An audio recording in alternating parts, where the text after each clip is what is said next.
Hello guys, कैसे हैं आप सभी लोग। Very warm welcome to all my dear students. तो आज मैं आपके लिए लाया हूं प्रोटीन स्ट्रक्चर एंड फंक्शंस में ये लेक्चर 5 चल रहा है। इस लेक्चर में आज हम पढ़ेंगे, क्योंकि मैं थोड़ा पेन ले लेता हूं। तो इस लेक्चर में हम पढ़ेंगे फाइब्रस प्रोटीन्स के बारे में पढ़ेंगे। किसके बारे में पढ़ेंगे? फाइब्रस प्रोटीन्स के बारे में। ठीक है, आपको बता दूं कि इससे पहले मैंने प्रोटीन स्ट्रक्चर एंड फंक्शन में ऑलरेडी मैं लेक्चर 1 से लेकर लेक्चर 4 तक मैं ले चुका हूं, जिसमें मैं ऑलरेडी आपको प्राइमरी स्ट्रक्चर प्रोटीन्स के बारे में पढ़ा दिया हूं, सेकेंडरी स्ट्रक्चर प्रोटीन्स के बारे में पढ़ा दिया हूं, टर्शियरी स्ट्रक्चर प्रोटीन्स भी पढ़ा चुका हूं, क्वाटरनरी स्ट्रक्चर ऑफ प्रोटीन्स भी पढ़ा चुका हूं। इसके अलावा मैंने पढ़ाया था पेप्टाइड क्लीवेज साइट, यानी पेप्टाइड में डिफरेंट डिफरेंट साइट होते हैं जहां पर आपका पर्टिकुलर एंजाइम उसको कट कर सकता है। इसको मैंने पिछले लेक्चर में कवर कर चुका हूं। तो ये तमाम बातें और साथ में प्राइमरी स्ट्रक्चर को स्टार्ट करने से पहले मैंने अमाइनो एसिड पर भी 2-3 लेक्चर में ले चुका हूं। ये तमाम लेक्चर्स इसमें कवर हो चुके हैं। तो आज से मैंने शुरू किया है फाइब्रस प्रोटीन्स, और फाइब्रस में मैं स्टार्ट करूंगा अल्फा केराटिन्स। तो ये अल्फा केराटिन्स रहेगा। इसके बाद में शुरू करेंगे हम कोलाजन प्रोटीन्स। ठीक है, उसके बाद में हम शुरू करेंगे आपका ये सिल्क फाइब्राइन यूज करें, क्योंकि ये तीनों इंपॉर्टेंट प्रोटीन्स है।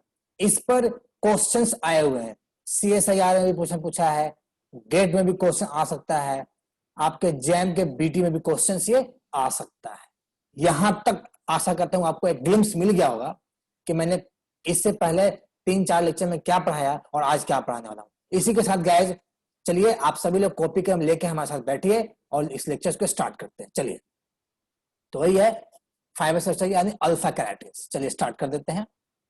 तो अगर हम आपको सबसे पहले ये बताएंगे कि फाइब्रस प्रोटीन्स होता क्या है, सबसे पहले यही आपको हम बताएंगे कि फाइब्रस प्रोटीन्स क्या होता है। ठीक है, चलिए इसके बारे में कुछ कैरेक्टरिस्टिक्स फीचर्स को पढ़ लेते हैं।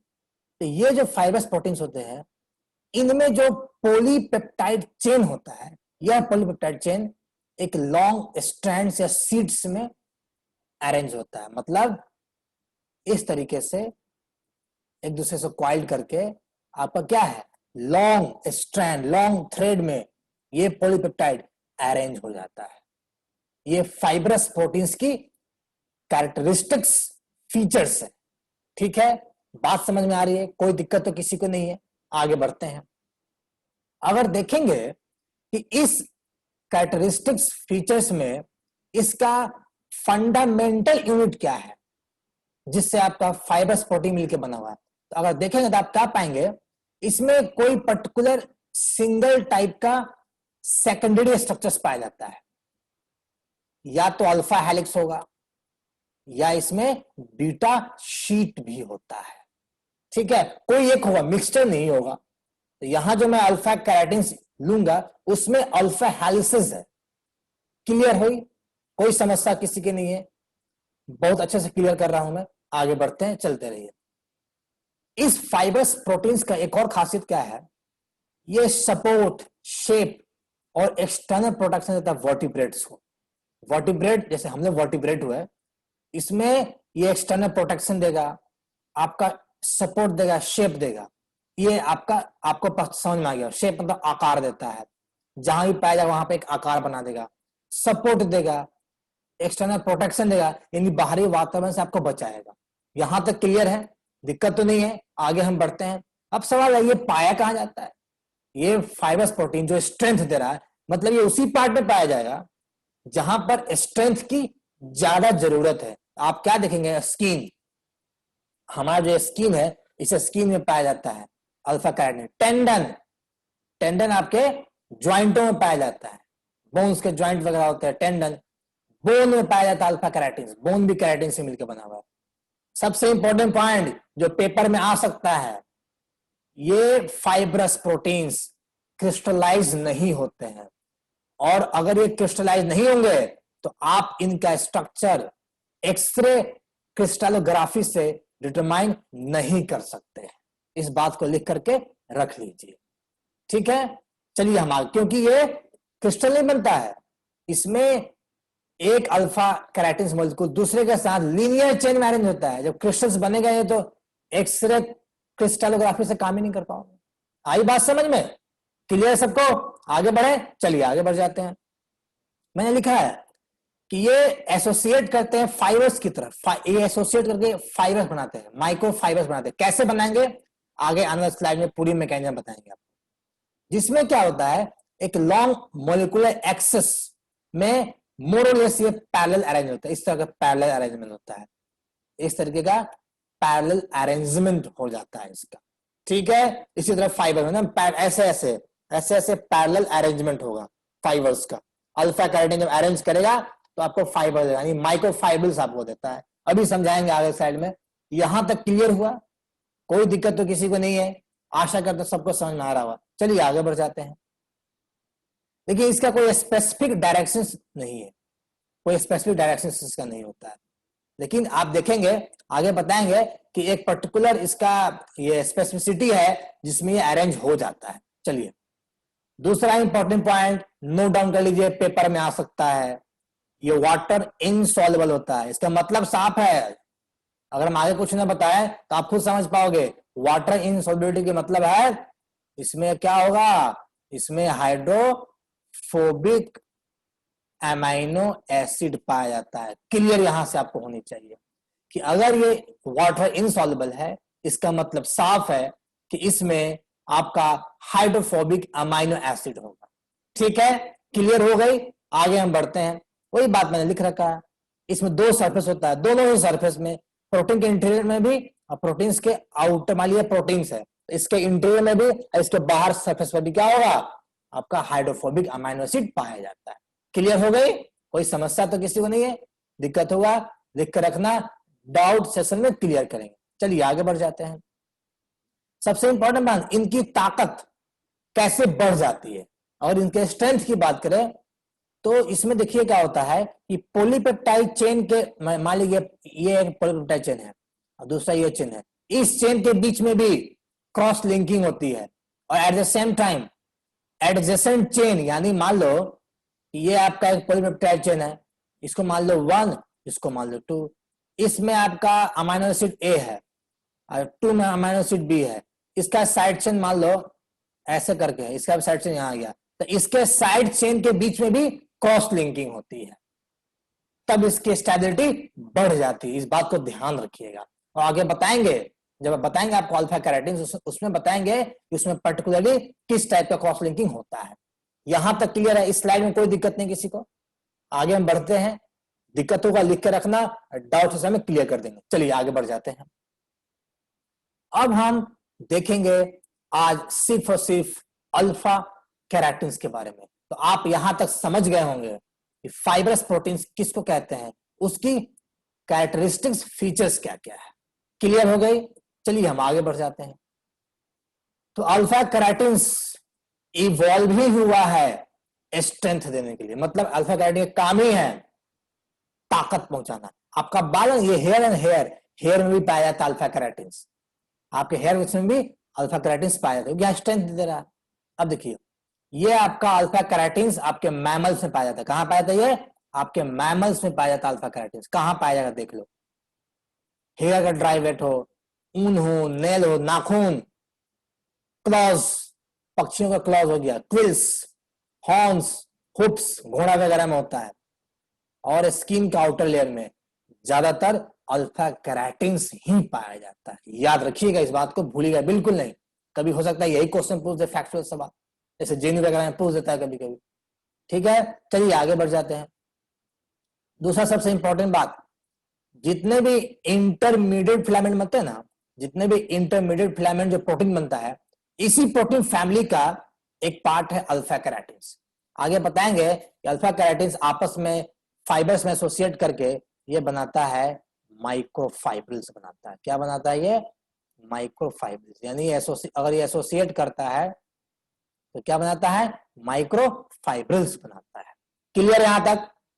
किसी प्रकार किसी को समस्या नहीं है? चलिए हम आगे बढ़ जाते हैं। अगर आप अल्फा केराटिन जो फाइबर बनाएगा उसके स्ट्रेंथ की बात करोगे तो वहां बहुत सारा डाइसल्फाइड बॉन्ड पाया जाता है, और यही डाइसल्फाइड बॉन्ड रेस्पॉन्सिबल है अल्फा केराटिन से बने हुए फाइबर्स को स्ट्रेंथ देने के लिए। इससे एक चीज आप क्या निकाल, इससे एक कंक्लूजन आप क्या ड्रॉ कर सकते हो, क्योंकि यहां पर डाइसल्फाइड बॉन्ड बन रहा है तो मतलब साफ है, यहां क्या होगा, यहां पर सिस्टीन अमाइनो एसिड पाया जाता है, एबंडेंट है सिस्टीन अमाइनो एसिड, जगह जगह जगह जगह जगह क्या होगा, क्रॉस लिंकिंग बन रहा होगा, इसलिए इसको स्टेबिलिटी मिल जाती है। क्लियर है, कोई समस्या किसी को नहीं, बात समझ में आ रही है बेटे? चलिए आगे बढ़ जाते हैं। कुछ मैंने नोट करके लिखा है, इसको नोट करके लिख लीजिएगा। अल्फा केराटिन्स में जो इंडिविजुअल पॉलीपेप्टाइड होता है वह सिंपल टर्शियरी स्ट्रक्चर में होता है, और जब ये इंडिविजुअल पॉलीपेप्टाइड क्वाइलिंग, आगे बताएंगे ये क्वाइलिंग करता है, जब क्वाइलिंग कर जाएगा तो ये क्वाटरनरी स्ट्रक्चर में कन्वर्ट हो जाता है। इस पॉइंट को लिख लीजिएगा। एक और पॉइंट लिखिए, बहुत इंपॉर्टेंट है, पेपर में पूछ सकता है कि अल्फा केराटिन्स में दो टाइप्स का क्या होता है, पॉलीपेप्टाइड चेन होता है। एक होता है टाइप 1 पॉलीपेप्टाइड चेन जो एसिडिक नेचर में है, दूसरा टाइप 2 पॉलीपेप्टाइड चेन जो बेसिक नेचर में है। तो आशा करता हूं यहां तक आपने अल्फा केराटिन्स के बारे में तमाम इंपॉर्टेंट बातें आप लिख लिए होंगे और आपको समझ में आ गया होगा। ठीक है, कोई दिक्कत तो किसी को नहीं है, क्लियर हो रही सारी बातें, एंजॉय कर पा रहे हैं आप। चलिए अब आगे बढ़ते हैं और देखते हैं ये अल्फा केराटिन्स फाइबर्स में कैसे एसोसिएट करके माइक्रोफाइबर्स को बनाता है। चलिए आगे ये स्टडी करते हैं, यानी अब हम पढ़ेंगे माइक्रोफाइबर्स का फॉर्मेशन कैसे होता है। मैंने डायग्राम बना रखा है आपको समझाने के लिए, इस फ्लो चार्ट को समझ लीजिए, कहानी खत्म हो गई। चलिए समझते हैं बातों को।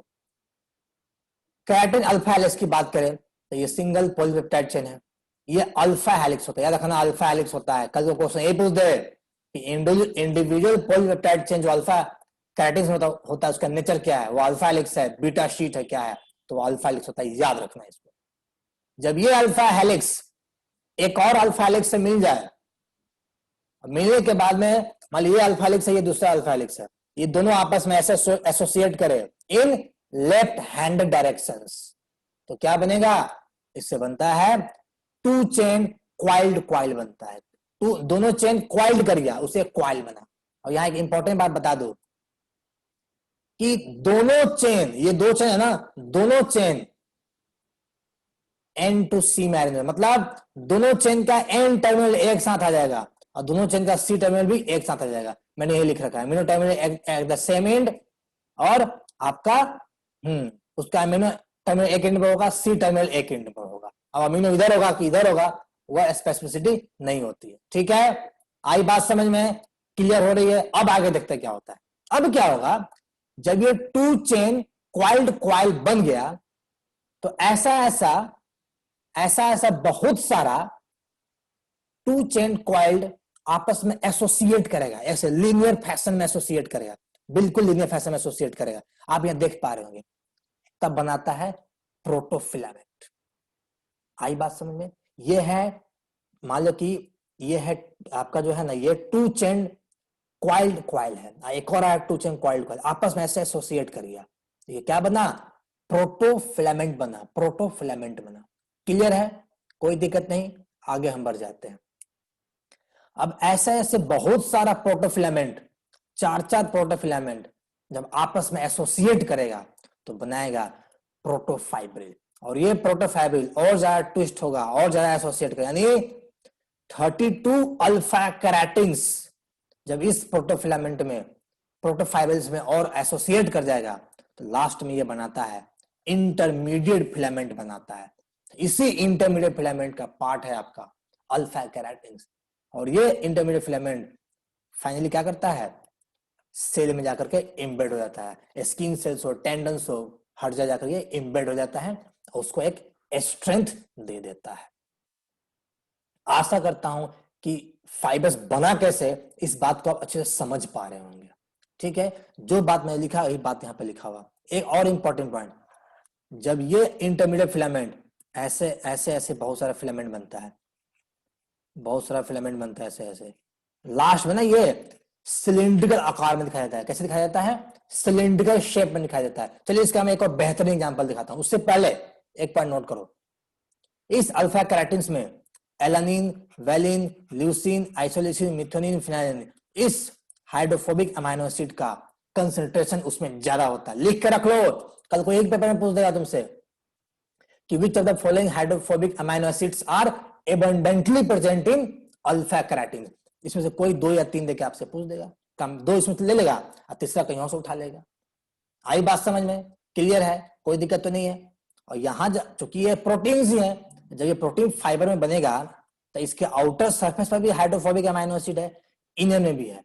तो क्या करेगा ये आउटर, क्या करेगा ये कि कुछ जो बड़े बड़े जो भी आपका हाइड्रोफोबिक अमाइनो एसिड होगा, कोशिश करेगा इन सभी को पैक करने की कोशिश करेगा। पैक ऐसे जब सिलिंड्रिकल शेप बनेगा ना, तो कोशिश करेगा कि ज्यादा से ज्यादा हाइड्रोफोबिक अमाइनो एसिड को अंदर पैक करके इसको बंद कर दे ताकि क्लोज फिटिंग हो जाए, और उससे क्या हो, उसको ज्यादा से ज्यादा स्टेबिलिटी मिले।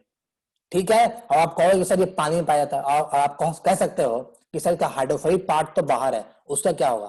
तो ये स्ट्रेंथ में दे रहा है काम, इसको वाटर से काफी दूर रहता है, क्योंकि मैंने अभी बताया भी था कि वाटर इनसॉल्युबल है, इसलिए यह प्रोटीन वहीं पाया जाएगा जहां पानी बहुत कम होगा, ना के मात्रा में होगा, क्योंकि वहां पर इसमें सबसे ज्यादा हाइड्रोफोबिक अमाइनो एसिड है, उसको स्टेबिलिटी ज्यादा मिलेगी। क्लियर हो गया? अब नाखून में है तो इसको स्टेबिलिटी ज्यादा मिल रहा है यहाँ पर। क्लियर हो गया कि अल्फा केराटिन कैसे माइक्रोफाइब्रिल्स बनाया? बात समझ में आ गई? कोई समस्या तो किसी की नहीं है? समस्या नहीं होगा, मैं पढ़ा दूंगा, क्लियर कर दूंगा बिल्कुल भी। चलिए आगे बढ़ते हैं। अब देखिए मैंने इसका और एक अच्छा कलरफुल डायग्राम लाया हूं कि आपका यहाँ जो था अल्फा हेलिसेस था, तो एक और अल्फा हेलिसेस आया, आपस में मिल गया, बन गया डाइमर। एन टर्मिनल यहाँ है, सी टर्मिनल यहाँ, ये बन गया क्वाइल रॉड बन गया। इस डाइमर फिर एसोसिएट करेगा तो क्या बना? प्रोटोफिलामेंट। ऐसे ऐसे 2 डाइमर मिलेगा आपस में ना, तो क्या बना? प्रोटोफिलामेंट बन गया।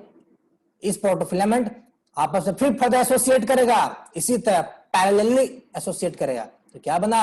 देख रहे हैं? माइक्रोफाइब्रिल बना। देख रहे हैं? माइक्रोफाइब्रिल्स एकदम सिलिंड्रिकल शेप में दिख रहा है। एक फाइब्रिल्स यहाँ है, दूसरा फाइब्रिल्स के जस्ट पीछे में है, इसके पीछे एक और फाइब्रिल्स, एक और फाइब्रिल्स है। ऐसे ऐसे बहुत सारा माइक्रोफाइब्रिल्स ऐसे इकट्ठे हो जाते हैं और एक सिलिंड्रिकल शेप बनाते हैं। क्या बनाते हैं ये? आप देख पा रहे होंगे, ये बनाते हैं सिलिंड्रिकल शेप बनाते हैं, सिलिंड्रिकल शेप बनाते हैं, तब ये जाकर एक स्ट्रेंथ देता है, ताकत देता है। तो याद रखना कैसे ये माइक्रोफाइबर बना है, किसमें किस टाइप का रोटेशन हो रहा है, याद रखना। इतना डिटेल्स में सीएसआई क्वेश्चन पूछ देगा, ऊपर ऊपर से गेट पूछ देगा, जैम वाला पूछ देगा सवाल, इससे टेंशन मत लेना, मैं सारी बातों को समझा दिया हूं। चलिए आगे बढ़ते हैं। ये लेक्चर का थ्योरी यही समाप्त होता है। अब कुछ मैंने प्रीवियस क्वेश्चंस लिया है, यहां जो सारे के सारे क्वेश्चंस आपके JNU CEB 2019 के पेपर से मैंने उठाया है। इसमें एक क्वेश्चन मैंने CSI का लिया जो बता देंगे। चलो इन सवाल का स्क्रीनशॉट जल्दी से सारे बच्चे ले लो। चलो क्वेश्चन 1 और क्वेश्चन 2 का स्क्रीनशॉट सारे बच्चे जल्दी से ले लो।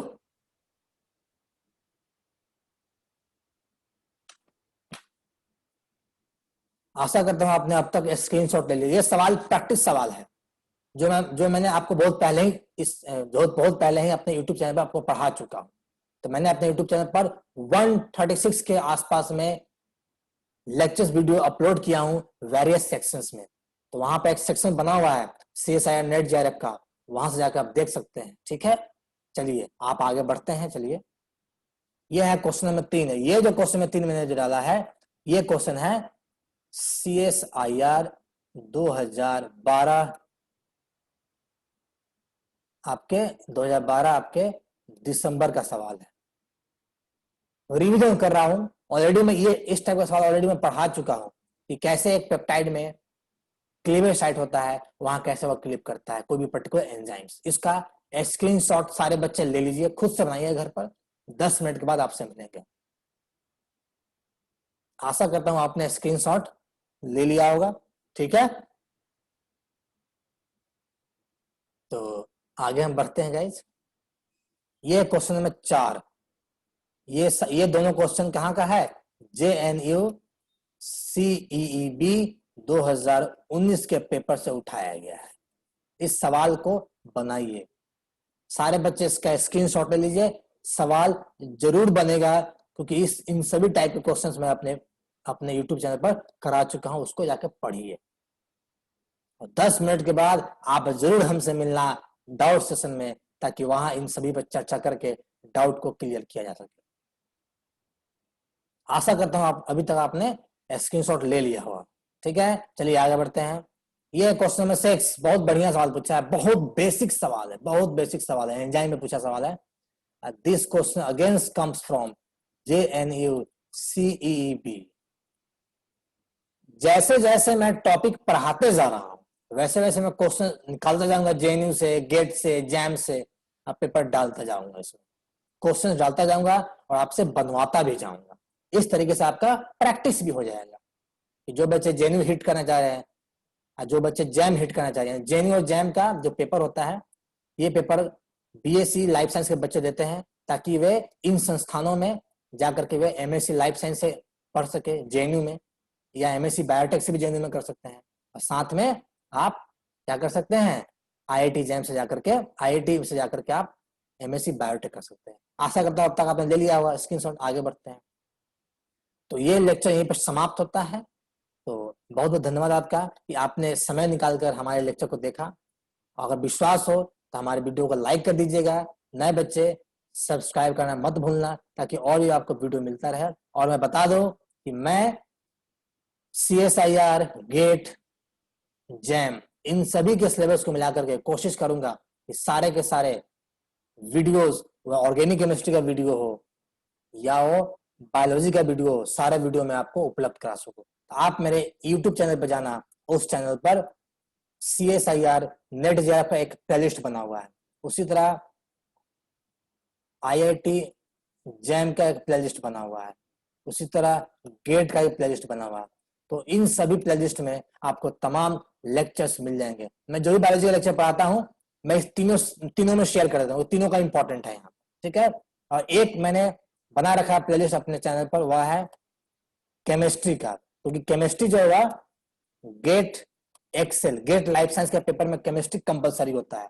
और एट द सेम टाइम जो बच्चे IIT जैम बायोटेक से करना चाहते हैं और वे जैम बायोटेक का एग्जाम देना चाहते हैं, तो जैम BT का एग्जाम देंगे ना, उसके पेपर में भी केमिस्ट्री कंपलसरी आता है। यहाँ पर मैं अभी ऑर्गेनिक केमिस्ट्री कवर कर रहा हूँ, समय आने पर फिजिकल और ऑर्गेनिक भी कवर कर दूंगा। तो बहुत बहुत धन्यवाद आपका। तो इसी के साथ लेक्चर समाप्त करते हैं। टेक केयर, बाय बाय, अपना ख्याल रखना, हमेशा खुश रहना, बाय। मिलना 10 मिनट के बाद।